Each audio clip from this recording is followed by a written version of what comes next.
We got a baseball game here tight towards the end here, Timmy. We'll get to that in just a second. Ross Atkins is the GM of the Toronto Blue Jays, and he's joining us on the line. Ross, sorry for how the season ended. Good to hear your voice again, but overall, well done. Well done. How do you look back on it?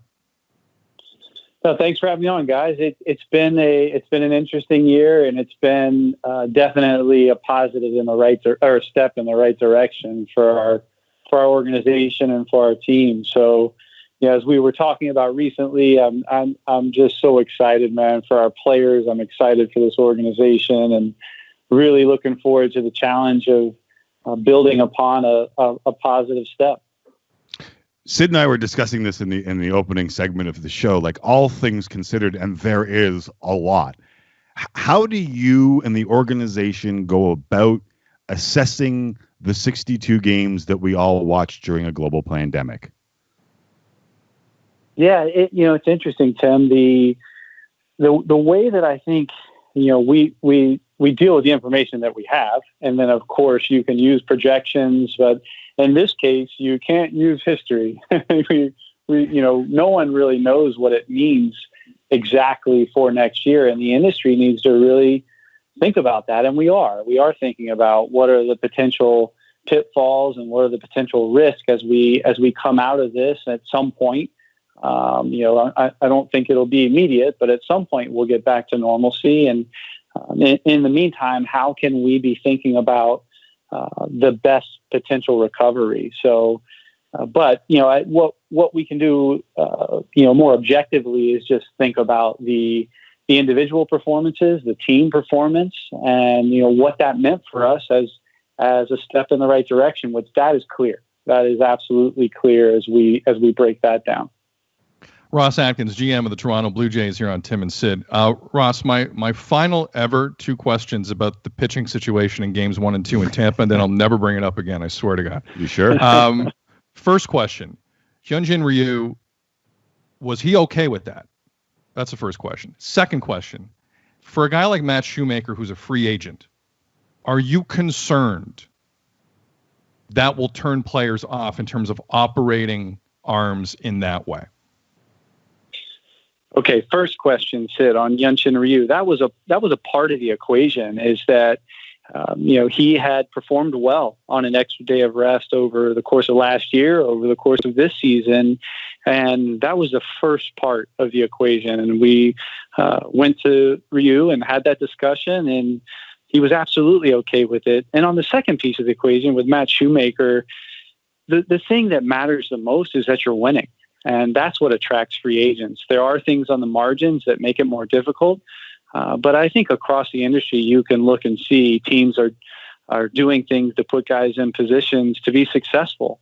And sometimes that is not the norm. In the case of Matt Shoemaker, and I was with Matt before the game, I was with Matt after the game, he was absolutely fine with how things progressed. I think, the competitor in him came out and said, absolutely, I wanted to stay in the game. Yeah. I would have wanted to too. So, but to just reiterate on the second question, no, I don't think that I am worried about how that impacts free agency.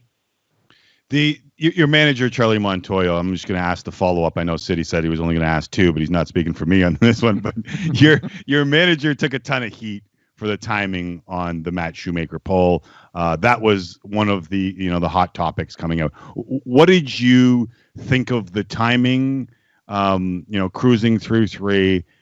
What did you think of the timing and then the heat that your manager took for it? Yeah, Tim, it's interesting to me because the way that we thought about it is that we were in that game in the last inning. With Lourdes Gurriel standing on second base and a 2-run deficit. And, it was a 1-run game in the 7th inning. So, we were very pleased with the effort of Matt Shoemaker and Robbie Ray to hand it over to the bullpen in the 7th inning. So that's the way we were thinking about it. And that's the way I was thinking about Charlie's process to make that decision. As it relates to the heat that he's getting, it's similar, Tim. It's a similar response. Is that I understand that listen, we know we're going to be criticized, especially when we don't win. But I do find the hindsight on that one interesting, as getting to the seventh inning and handing the game over to our bullpen in a one-run game is a pretty good outcome. Not ideal. We'd rather be winning by one run, but a pretty good outcome given the starting point. And the other factor was that Matt Shoemaker was coming off just one appearance in a month and had only gone 4 innings in that stint. So, right. Hadn't been extremely built up. Ross Atkins, GM of the Toronto Blue Jays, here on Tim and Sid. Ross, we appreciate the candor on the answers. Let's move on here. And the first off, hello to everyone on Sportsnet who was watching the Marlins just eliminate the Chicago Cubs and advance to the NLDS against the Atlanta Braves. I'm Sid Sixerius, Tim McAuliffe. Ross Atkins, GM of the Jays, is joining us. Great to see all of you. The priorities for next year, Ross, and first off, let's hope you're in Toronto, that's your home and that you guys are cemented in there. Secondly, I'm just gonna list you 3 things. You tell me what the priorities would be. Okay. Acquiring outfielder, starting pitcher, bullpen guy. Where do they fit? Yeah, I think our first and foremost would just be thinking about how we prevent runs. So that could be some combination of those 3. But if I had to pick one, I would say starting pitching. Having said that, we're in a very good position with our depth. So the starting point of HyunJin Ryu and Ross Stripling and Tanner Roark as established major league arms, to be complementing that with Nate Pearson, Anthony Kay, Thomas Hatch, TJ Zoik.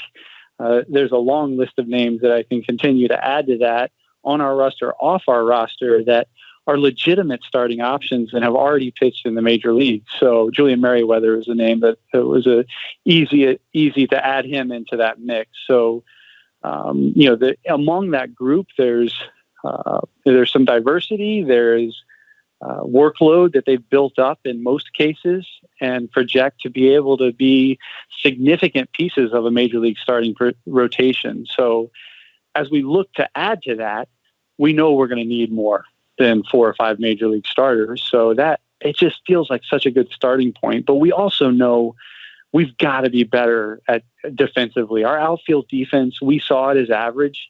Randall Grichuk, we saw as an average defender. Teoscar, we saw as slightly above average in right field, and Lourdes Gurriel was above average in left field. And the objective metrics that you can find publicly don't account for starting points, don't account for shifts, don't account for when someone is shaded into right center field or vice versa. And so our information tells us that we've got guys who have range, who have very good throwing arms and can finish plays. So, we saw that clearly from Lourdes and Teoscar throwing guys out with ease in a couple of cases, and all of them can run, and 2 better than 1, but they're all fine moving in the outfield, and but that's not a place that we're not open-minded to complementing or just getting better in that area. But our infield defense is another area of opportunity for us. Most definitely, and the question is, can you do it from within, or do you need to go out and get it? And I know that you've been asked this a couple of different times since the end of the season, but I think I'm asking it a different way. This is a remarkably tricky time for money. Like we just talked about the NHL and a cap crunch that could make this the most unpredictable offseason that we've ever seen. And a lot of that has to do with the lack of money coming into franchises because of the global pandemic. Do you have the backing, the money, and full disclosure from both of our parent companies, we both work for Rogers, to make significant additions to this team via free agency? Yeah, it's such an interesting time with what the industry. We in baseball have been hit the hardest in professional sport because of when we started the season, or didn't start the season, right, because the pandemic hit 2 weeks before we had generated any revenue, whereas other sports had already had most of their season completed and had generated the bulk of what they would typically earn. So baseball was hit very hard. And here's what I can say on the side of adding to the team. we understand, we know, and have communicated consistently. Mark has consistently communicated with Edward Rogers, with Joe Natale, with Tony Staffieri, and Rogers' leadership that the best way out of this and our best chance at recovery is winning. And that means spending and infrastructure and talent. So back to that first piece of the equation, that will be one way that we will look to improve on run prevention. And it could be in adding talent via trade or free agency, but there's still two other clear avenues that I'm exceptionally excited about, and that's development and execution. That's the beauty of youth. That's going to just get better. Those things are going to get better. Ross Atkins, Jays GM here on Tim and Sid. Speaking of youth, Vladimir Guerrero Jr., Ross, what did you make of his short season in the field at first? How do you think it affected his bat? And opening day 2021, where would you like to see him play? So, I think first and foremost, we're pleased with where Vladdy is. If you think about someone as young as he is, 21 years old, with a near 800 OPS and showing significant signs of plate discipline, trending in all of the right directions. His exit velocity is insane. He is such a unique talent and such a unique offensive player that we could not be more encouraged with where he is going to be.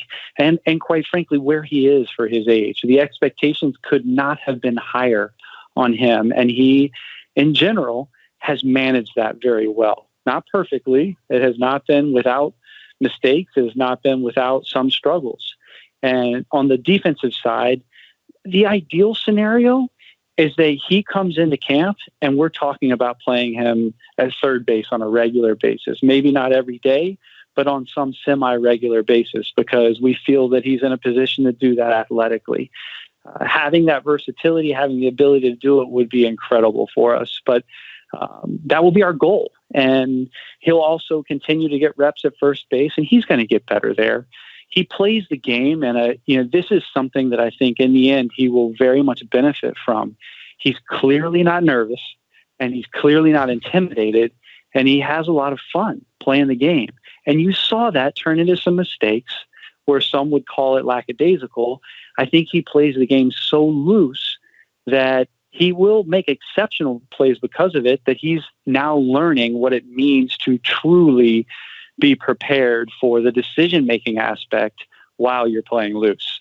And that's where there's no doubt in my mind he's going to get better.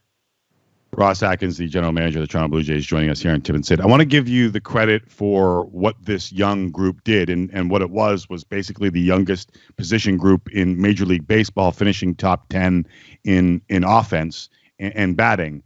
That said, I know that you guys have valued versatility, and I think that's what we're talking about a little bit with Vladimir Guerrero Jr. How married are you to the positions that we saw some of those young core players playing this year? And does that versatility extend to guys like Kevin Biggio or maybe even Bo Bichette at shortstop? Yeah. I can't say enough about what Kevin did this year. How comfortable he looked in the outfield, how well he played second base, how comfortably he played third base. He was average to above at 3 positions in the major leagues. That is massive for any major league team, and was a very good offensive player. So in the event, we're committed to Bo at shortstop. We feel very good about him and his future there. But at the same time, we're not going to say that we can't acquire an elite shortstop, and maybe that person ends up moving, or maybe we consider some other strategy with Bo. But what I can tell you is that we feel very good about Bo as our shortstop for a long time. But we have to stay open-minded and flexible about really high-end caliber impact players. Oftentimes are in the middle of the diamond. So we don't want to close ourselves off to a potential massive impact on our team. And just to put a bow on that, because Tim and I are talking about the national. I get put a bow on it. I didn't mean that. But in terms of the National Hockey League, like Ross, I know you're knee deep in baseball. The NHL is about to have the craziest offseason we've ever seen, just because teams have to free up coin to do anything. Do you think in baseball, not to that extent, obviously, but do you think in baseball with the finances here, you might find opportunities where they didn't exist 12 months ago. I mean, what I can tell you is I hope so. We've worked hard to be in a what we feel is a good spot, and with all the respect for how difficult this is for the world and for the industry, haven't lost sight of how hard it was on the Toronto Blue Jays and how significant our losses were. We are, however, in a position where the organization has opportunities to get better. And as I said before, the best possible way out is to win.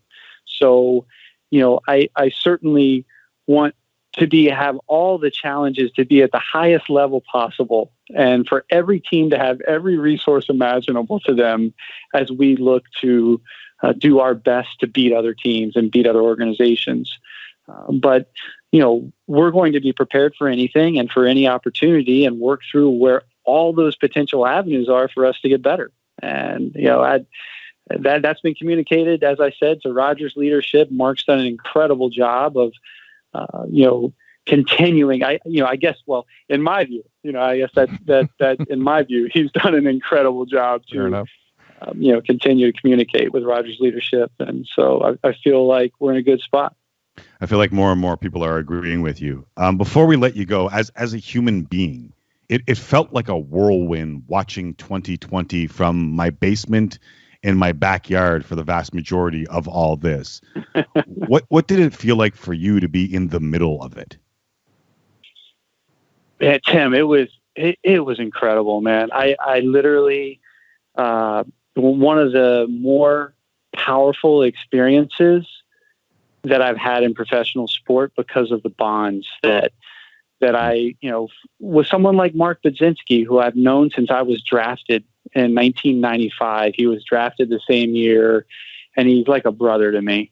And to be experiencing that with him in a pandemic together, working on a common goal, and then building a similar level of trust in people like Charlie Montoyo and John Schneider and Pete Walker, who I've worked with in many cases for years, but this just took it to another level. That it really did, solidify why I want to do this. And granted, I don't want the world to ever go through anything like this again. But there's no way I would have experienced that level of connection with people had we not gone through that together.